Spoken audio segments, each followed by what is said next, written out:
News next top ನ್ಯೂಸ್ಗೆ ಸ್ವಾಗತ. ನಾನು ಜೋಬಿನ್ ಅಮಾಸೆ ಬೈಲು. ಟಾಪ್ ನ್ಯೂಸ್ ನೋಡೋಣ ಅದಕ್ಕೂ ಮುನ್ನ ಈ ಕ್ಷಣದ ಹೆಡ್ಲೈನ್. ಇಂದು ರಾಜ್ಯದಾದ್ಯಂತ ಎಸ್ಎಸ್ಎಲ್ಸಿ ಫಲಿತಾಂಶ. ಹಿಂದಿ ಭಾಷೆಗೆ ಗ್ರೇಡ್ ಬದಲು ಅಂಕ. ವಿದ್ಯಾರ್ಥಿಗಳೇ ಆಲ್ ದ ಬೆಸ್ಟ್. ಆರ್ಟಿ ನಗರದ ಗಂಗೇನಹಳ್ಳಿಯಲ್ಲಿ ದುರಂತ. ಪತ್ನಿ ಕೊಲೆಗೈದು ಪತಿ ಆತ್ಮಹತ್ಯೆ ಶಂಕೆ. ಮಠಮಠ ಮಧ್ಯಾಹ್ನ ಘನಘೋರ ಕೃತ್ಯ. ರಸಗೊಬ್ಬರ ಕಾಳಸಂತೆ ತಡೆಗೆ ರಾಜ್ಯ ಸರ್ಕಾರದ ಬ್ರೇಕ್. ಗೊಬ್ಬರ ಖರೀದಿಗೆ ಎಫ್ಐಡಿ ಕಡ್ಡಾಯ. ರೈತರಿಗೂ ತಟ್ಟಿದ ಯುದ್ಧದ ಬಿಸಿ. ಬೆಂಗಳೂರು ಸೇರಿ ದಕ್ಷಿಣ ಒಳನಾಡಿನಲ್ಲಿ ಗುಡುಗು ಸಹಿತ ಮಳೆ ಮುನ್ಸೂಚನೆ. ರಾಜಧಾನಿಯಲ್ಲಿ ತಂಪಾದ ವಾತಾವರಣ. ಉತ್ತರ ಕರ್ನಾಟಕದಲ್ಲಿ ಬಿಸಿಲಿನ ಆರ್ಭಟ. ಜೈವಿಕ ತಂದೆ ಇಲ್ಲದಿದ್ದರೆ ಮಗುವಿಗೆ ಜೀವನಾಂಶವಿಲ್ಲ. ಡಿಎನ್ಎ ವರದಿ ಆಧಾರದ ಮೇಲೆ ಸುಪ್ರೀಂ ಕೋರ್ಟ್ ಆದೇಶ. ವಿವಾಹ ನಂತರ ಜನಿಸಿದ ಕಂದಮ್ಮನಿಗೂ ನಿಯಮ ಅನ್ವಯ. ತೃತೀಯ ಭಾಷೆ ಹಿಂದಿಗೆ ಗ್ರೇಡಿಂಗ್ ನೀಡುವ ವಿಚಾರದಲ್ಲಿ ಹಿನ್ನಡೆ ಅನುಭವಿಸಿರುವ ರಾಜ್ಯ ಸರ್ಕಾರ ಮುಜುಗರ ಅನುಭವಿಸಿದೆ. ಈ ಎಲ್ಲ ಗೊಂದಲಗಳ ನಡುವೆ ಇಂದು ಮಧ್ಯಾಹ್ನ 12 ಗಂಟೆಗೆ ರಾಜ್ಯಾದ್ಯಂತ ಎಸ್ಎಸ್ಎಲ್ಸಿ ಪರೀಕ್ಷೆ ಫಲಿತಾಂಶ ಘೋಷಣೆಯಾಗಲಿದೆ. ಈ ಬಗ್ಗೆ ಸ್ವತಃ ಶಿಕ್ಷಣ ಸಚಿವ ಮಧು ಬಂಗಾರಪ್ಪ ಅಧಿಕೃತ ಘೋಷಣೆಯನ್ನ ಮಾಡಿದ್ದಾರೆ. ಈ ಬಾರಿ ದ್ವಿಭಾಷಾ ನೀತಿ ಜಾರಿ ಹಿನ್ನೆಲೆಯಲ್ಲಿ ಎಸ್ಎಸ್ಎಲ್ಸಿ ಫಲಿತಾಂಶ ಭಾರಿ ಸದ್ದು ಮಾಡಿತ್ತು. ಆದರೆ ಹೈಕೋರ್ಟ್ ಎಸ್ಎಸ್ಎಲ್ಸಿ ಪರೀಕ್ಷೆಗೆ ಗ್ರೇಡಿಂಗ್ ಮೊದಲು ಅಂಕವನ್ನು ನೀಡುವಂತೆ ಹೇಳಿತ್ತು. ಈ ಸಂಬಂಧ ಮಧು ಬಂಗಾರಪ್ಪ ಹಾಗೂ ಶಿಕ್ಷಣ ಇಲಾಖೆ ಅಧಿಕಾರಿಗಳು ಸಿಎಂ ಸಿದ್ದರಾಮಯ್ಯನವರನ್ನ ಭೇಟಿ ಮಾಡಿ ಮಹತ್ವದ ಚರ್ಚೆ ನಡೆಸಿದ್ದು, ಸಭೆಯಲ್ಲಿ ಹೈಕೋರ್ಟ್ ಆದೇಶ ಪಾಲಿಸುವ ಬಗ್ಗೆ ನಿರ್ಧರಿಸಲಾಗಿದೆ. ಸಿಎಂ ಸಿದ್ದರಾಮಯ್ಯ ಭೇಟಿ ಬಳಿಕ ಮಾತನಾಡಿದ ಶಿಕ್ಷಣ ಸಚಿವ ಮಧು ಬಂಗಾರಪ್ಪ, ಇಂದು ಮಧ್ಯಾಹ್ನ 12 ಗಂಟೆಗೆ ಎಸ್ಎಸ್ಎಲ್ಸಿ ಪರೀಕ್ಷೆ ಫಲಿತಾಂಶ ಪ್ರಕಟವಾಗಲಿದೆ. ನ್ಯಾಯಾಲಯದ ಆದೇಶ ಪಾಲಿಸಿ ಫಲಿತಾಂಶ ಪ್ರಕಟಿಸಲಿದ್ದೇವೆ. ಫಲಿತಾಂಶ ಪ್ರಕಟಿಸುವ ಬಗ್ಗೆ ಸಿಎಂ ಸಿದ್ದರಾಮಯ್ಯರೊಂದಿಗೆ ಮಾತುಕತೆ ನಡೆಸಿದ್ದೇವೆ. ಗ್ರೇಸ್ ಮಾರ್ಕ್ ಬಗ್ಗೆಯೂ ಮಾಹಿತಿ ನೀಡಲಿದ್ದೇವೆ ಎಂದು ಹೇಳಿದರು.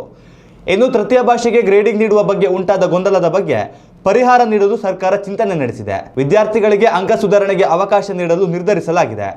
ತೃತೀಯ ಭಾಷೆಯ ಅಂಕಗಳ ಸುಧಾರಣೆಗೆ 2ನೇ ಪರೀಕ್ಷೆ ಅವಕಾಶ ನೀಡಲಾಗುತ್ತಿದ್ದು, ಯಾವುದೇ ಶುಲ್ಕ ವಿಧಿಸದೆ ವಿದ್ಯಾರ್ಥಿಗಳಿಗೆ ಅಂಕ ಸುಧಾರಣೆಗೆ ಅವಕಾಶ ನೀಡಲು ನಿರ್ಧರಿಸಲಾಗಿದೆ.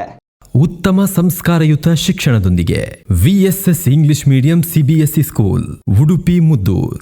ನರ್ಸರಿಯಿಂದ 10ನೇ ತರಗತಿವರೆಗೆ ಶಿಕ್ಷಣದ ಜೊತೆಗೆ 5ರಿಂದ 10ನೇ ತರಗತಿವರೆಗಿನ ವಿದ್ಯಾರ್ಥಿನಿಯರಿಗೆ ಉತ್ತಮ ಹಾಸ್ಟೆಲ್ ಸೌಲಭ್ಯವೂ ಇದೆ.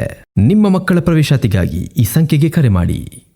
ರಾಜ್ಯ ರಾಜಧಾನಿ ಬೆಂಗಳೂರಿನ ಆರ್ಟಿ ನಗರದ ಗಂಗೇನಹಳ್ಳಿಯಲ್ಲಿ ಬೆಚ್ಚಿ ಬೀಳಿಸುವ ಘಟನೆ ವರದಿಯಾಗಿದೆ. 10 ವರ್ಷಗಳ ದಾಂಪತ್ಯ ಜೀವನ ನಡೆಸುತ್ತಿದ್ದ ದಂಪತಿ ಮನೆಯಲ್ಲೇ ಶವವಾಗಿ ಪತ್ತೆಯಾಗಿದ್ದಾರೆ. ಮೃತರನ್ನ 35 ವರ್ಷದ ಡೇವಿಡ್ ಮತ್ತು 30 ವರ್ಷದ ಸುಮಿತ್ರ ಎಂದು ಗುರುತಿಸಲಾಗಿದೆ. ನಿನ್ನೆ ಮಧ್ಯಾಹ್ನ ಸುಮಾರು 12:30ರ ಸುಮಾರಿಗೆ ದಂಪತಿ ಮನೆಯಿಂದ ಯಾವುದೇ ಪ್ರತಿಕ್ರಿಯೆ ಬಾರದಿದ್ದಾಗ ಈ ಘಟನೆ ಬೆಳಕಿಗೆ ಬಂದಿದೆ. ವಿಷಯ ತಿಳಿಯುತ್ತಿದ್ದಂತೆ ಸ್ಥಳಕ್ಕೆ ಧಾವಿಸಿದ ಆರ್ಟಿ ನಗರ ಪೊಲೀಸರು ಮತ್ತು ಎಫ್ಎಸ್ಎಲ್ ತಜ್ಞರ ತಂಡ ಪ್ರಾಥಮಿಕ ತನಿಖೆ ಆರಂಭಿಸಿದೆ. ಉತ್ತರ ವಿಭಾಗದ ಡಿಸಿಪಿ ಬಿಎಸ್ ನೇಮೇಗೌಡ ಅವರು ಸ್ಥಳಕ್ಕೆ ಭೇಟಿ ನೀಡಿ ಪರಿಶೀಲನೆ ನಡೆಸಿದ್ದಾರೆ. ಪೊಲೀಸರ ಪ್ರಾಥಮಿಕ ಅಂದಾಜಿನ ಪ್ರಕಾರ ಇದು ಕೊಲೆ ಮತ್ತು ಆತ್ಮಹತ್ಯೆ ಪ್ರಕರಣದಂತೆ ಮೇಲ್ನೋಟಕ್ಕೆ ಕಂಡು ಬರುತ್ತಿದೆ. ಸುಮಿತ್ರ ಅವರ ಮೃತದೇಹ ಮನೆಯ ನೆಲದ ಮೇಲೆ ಬಿದ್ದಿದ್ದರೆ, ಡೇವಿಡ್ ಸೀರೆಯಿಂದ ಫ್ಯಾನ್ಗೆ ನೇಣು ಬಿಗಿದ ಸ್ಥಿತಿಯಲ್ಲಿ ಪತ್ತೆಯಾಗಿದ್ದಾರೆ. ಸುಮಿತ್ರ ಅವರನ್ನ ಉಸಿರುಗಟ್ಟಿಸಿ ಕೊಲೆ ಮಾಡಿರುವ ಸಾಧ್ಯತೆ ಇದ್ದು, ಡೇವಿಡ್ ಅವರ ಕೈಗಳ ಮೇಲೆ ರಕ್ತದ ತರುಚಿದ ಗುರುತುಗಳು ಪತ್ತೆಯಾಗಿವೆ. ಸಾವು ಬದುಕಿನ ಹೋರಾಟದ ಸಮಯದಲ್ಲಿ ಸುಮಿತ್ರ ಅವರು ತನ್ನನ್ನು ರಕ್ಷಿಸಿಕೊಳ್ಳಲು ಪತಿಯ ಕೈಯನ್ನ ಪರಿಚಿರಬಹುದು ಎಂದು ಶಂಕಿಸಲಾಗಿದೆ. ದಂಪತಿಗಳ ನಡುವೆ ಕಳೆದ ಕೆಲವು ದಿನಗಳಿಂದ ತೀವ್ರ ಕೌಟುಂಬಿಕ ಕಲಹ ನಡೆಯುತ್ತಿತ್ತು ಎನ್ನಲಾಗಿದೆ. ಜಗಳದ ಕಾರಣದಿಂದ ಮಕ್ಕಳ ಮೇಲೆ ಪ್ರಭಾವ ಬೀರಬಾರದೆಂದು ಸೋದರ ಸಂಬಂಧಿಯೊಬ್ಬರು ಮಕ್ಕಳನ್ನ ತಮ್ಮ ಮನೆಗೆ ಕರೆದೊಯ್ದಿದ್ದರು. ಮಕ್ಕಳೆಲ್ಲದ ಸಮಯದಲ್ಲಿ ಜಗಳ ವಿಕೋಪಕ್ಕೆ ಹೋಗಿ ಈ ಕೃತ್ಯ ನಡೆದಿದೆ ಎನ್ನಲಾಗುತ್ತಿದೆ. ಮೃತದೇಹಗಳನ್ನು ಅಂಬೇಡ್ಕರ್ ಆಸ್ಪತ್ರೆಗೆ ಮರಣೋತ್ತರ ಪರೀಕ್ಷೆಗಾಗಿ ರವಾನಿಸಲಾಗಿದೆ. ವರದಿ ಬಂದ ನಂತರವೇ ಇದು ಕೊಲೆಯೋ ಅಥವಾ ಆತ್ಮಹತ್ಯೆಯೋ ಎಂಬುದು ಅಧಿಕೃತವಾಗಿ ದೃಢಪಡಿಸಲಿದೆ ಎಂದು ಡಿಸಿಪಿ ಬಿಎಸ್ ನೇಮೇಗೌಡ ತಿಳಿಸಿದ್ದಾರೆ. ಸದ್ಯಕ್ಕೆ ಆರ್ಟಿ ನಗರ ಪೊಲೀಸ್ ಠಾಣೆಯಲ್ಲಿ ಪ್ರಕರಣ ದಾಖಲಾಗಿದ್ದು ತನಿಖೆ ಮುಂದುವರೆದಿದೆ. ಮಧ್ಯಪ್ರಾಚ್ಯದಲ್ಲಿ ಸಂಭವಿಸುತ್ತಿರುವ ಯುದ್ಧದ ಭೀತಿ ರಾಜ್ಯದ ರೈತರಿಗೂ ತಟ್ಟಿದೆ. ರಾಜ್ಯದ ರೈತರಿಗೆ ರಸಗೊಬ್ಬರ ವಿತರಣೆಯಲ್ಲಿ ಪಾರದರ್ಶಕತೆ ತರಲು ಹಾಗೂ ಕೃತಕ ಅಭಾವ ತಡೆಗಟ್ಟಲು ರಾಜ್ಯ ಸರ್ಕಾರ ಕ್ರಮ ಕೈಗೊಂಡಿದೆ.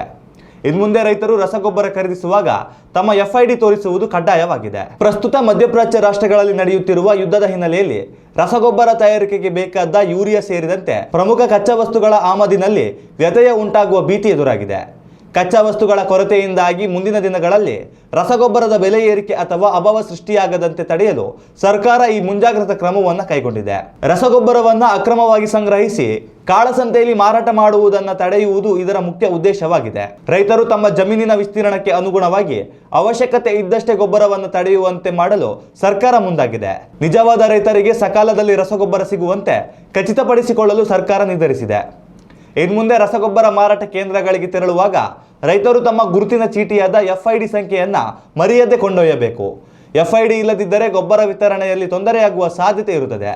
ಮಧ್ಯಪ್ರಾಚ್ಯದ ಬಿಕ್ಕಟ್ಟಿನಿಂದಾಗಿ ಅಂತಾರಾಷ್ಟ್ರೀಯ ಮಟ್ಟದಲ್ಲಿ ರಸಗೊಬ್ಬರಕ್ಕೆ ಬೇಕಾದ ಗ್ಯಾಸ್ ಹಾಗೂ ಕಚ್ಚಾ ವಸ್ತುಗಳ ಪೂರೈಕೆಯಲ್ಲಿ ಕುಂಠಿತ ಉಂಟಾಗಿರುವುದರಿಂದ ರೈತರು ಸಹಕಾರ ನೀಡಬೇಕು ಮತ್ತು ರಸಗೊಬ್ಬರವನ್ನು ಮಿತವಾಗಿ ಬಳಸಬೇಕು ಎಂದು ಕೃಷಿ ಇಲಾಖೆ ಆಶಯವನ್ನು ವ್ಯಕ್ತಪಡಿಸಿದೆ.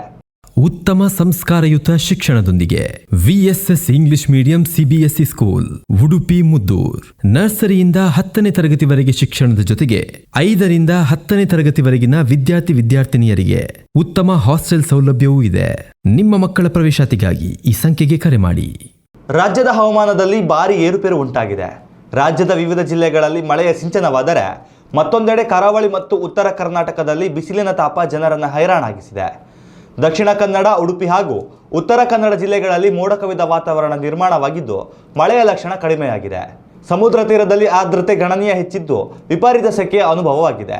ಗಾಳಿಯಲ್ಲಿ ತೇವಾಂಶ ಹೆಚ್ಚಿರುವ ಕಾರಣ ಜನರು ಬೆವರಿನಿಂದ ತತ್ತರಿಸುತ್ತಿದ್ದು ಉಷ್ಣಾಂಶವು ಸರಾಸರಿಗಿಂತ ಹೆಚ್ಚಾಗಿಯೇ ದಾಖಲಾಗುತ್ತಿದೆ.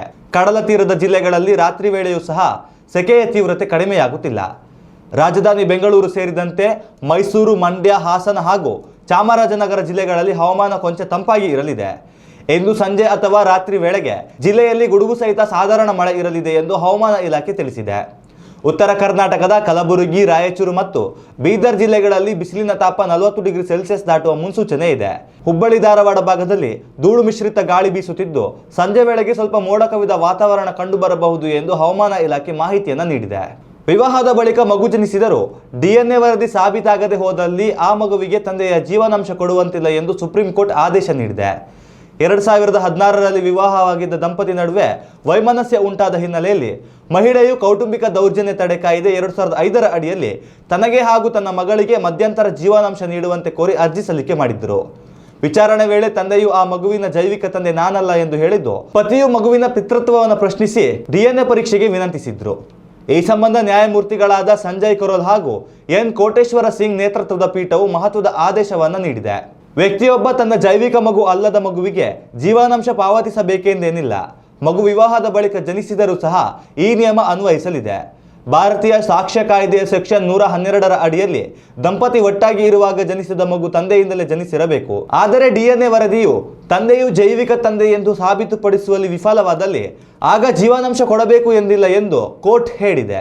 ಇನ್ನಷ್ಟು ತಾಜಾ ಸುದ್ದಿಗಳಿಗಾಗಿ ನೋಡ್ತಾ ಇರಿ ನ್ಯೂಸ್ ನೆಕ್ಸ್ಟ್. ಇದು ವರ್ತಮಾನದ ಕೈಗನ್ನಡಿ. ಉತ್ತಮ ಸಂಸ್ಕಾರಯುತ ಶಿಕ್ಷಣದೊಂದಿಗೆ VSS English medium CBSE school Udupi Muddur.